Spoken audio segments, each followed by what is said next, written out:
first thing that happens is Taz just comes running in. Yep. Like a fucking cannon, shot him into the arena. Yeah, and when he gets in the ring, he starts rotating. Yeah. Like, he's going around in circles, bobbing up and shaking down. his head. When they call him Tazmaniac, they are actually basing the utterly on the cartoon character. He's spinning around. That's what it is, yeah. And let's talk about Kevin Sullivan, because he comes out and he's wearing the tiniest trunks. Whilst his name was being announced, he just sort of stood on the apron and just shook his leg. Yeah. He like shook his legs so that his junk kind of moved. Wobbled about a little bit. That was his thing. Kind of really uncomfortable. And he had that kind of face where he knew what he was doing. He was like looking at the audience like, that's right, this is happening.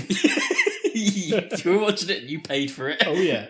So like the announcer goes to introduce the original Sheik, this kind of entranceway that's basically just a very thin frame and some black curtains thrown over it, just slowly leans forward and collapses, and behind it is just the Sheik. He knows that he's done something. Like if you were at like a stage show or like a play, the curtains opened at the wrong time and you see all the stage hands like big wide eyes like, oh shit, oh no, what do I do? He's like, and somehow throughout all of this, Tanaka got in the ring. We didn't even see him. Forgot about Tanaka's teleportation capabilities. So he all of a sudden teleports into the ring and just starts attacking Taz. Now what I think happened is Tanaka is so quick. He shot through the entrance stage, knocking it down in the process. And, as he broke the sound barrier, the settings just got knocked over. Let's cover this match real quick because not a lot happens. The original Sheik, after knocking over the entranceway possibly, scares a couple of fans.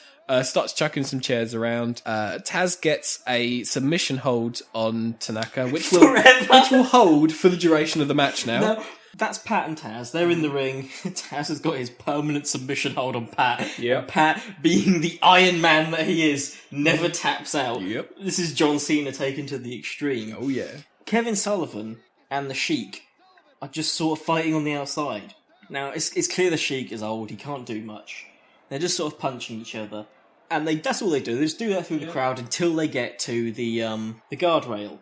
A couple of times, Kevin Sullivan tries to throw Sheik over the guardrail. Tries to whip him over the guardrail, and Sheik can't do it. His body can't physically go over.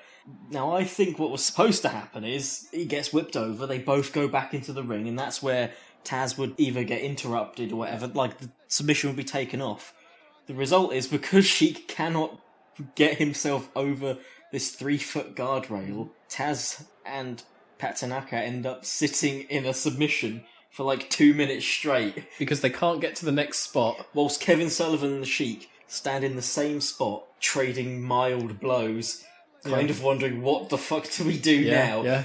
And they just slowly push the guardrail towards the ring. Close enough to the ring so that they can do the finish. So I imagine there was actually a lot more planned for this match. Yeah. They just never figured out. It didn't work out, so eventually they managed to edge the guard railing close enough to the ring so that we can do the fireball spot. Yes. Classic Sheik fireball. Yeah. So Sheik gets a fireball, I think, one on Kevin Sullivan, and then one on Taz. Yeah. And of course, that breaks Taz's submission. Pat gets the pin.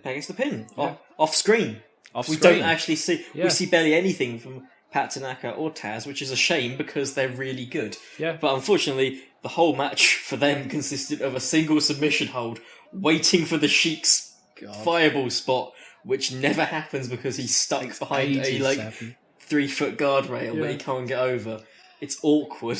It's really awkward and it's sad. Exactly. So the match is over, but no one told the Sheik because he just continues to beat up Kevin Sullivan for ages, though. But because he can't do much, no one's really into it in the audience. No. They're all just sort of chilling out. Because I think at one point he snapped a broom handle in half and started jabbing him with it, maybe. Yeah. That's badass, I guess. Yeah, and I think he bangs his head into like a vending machine as well. Yeah, that was a spot as well. Tanaka just sort of hangs at the back and just sort of watches with a big grin on his face. He's about like 2 feet away and just sort of watches the Sheik beat up Kevin Sullivan and does nothing.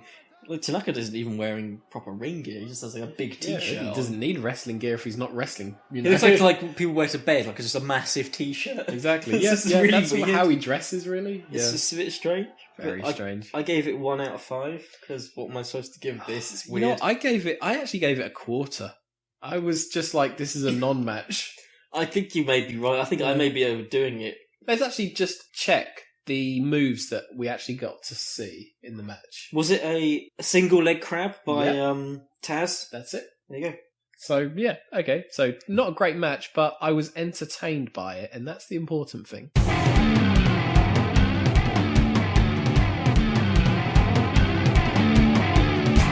Extreme Championship Podcasting.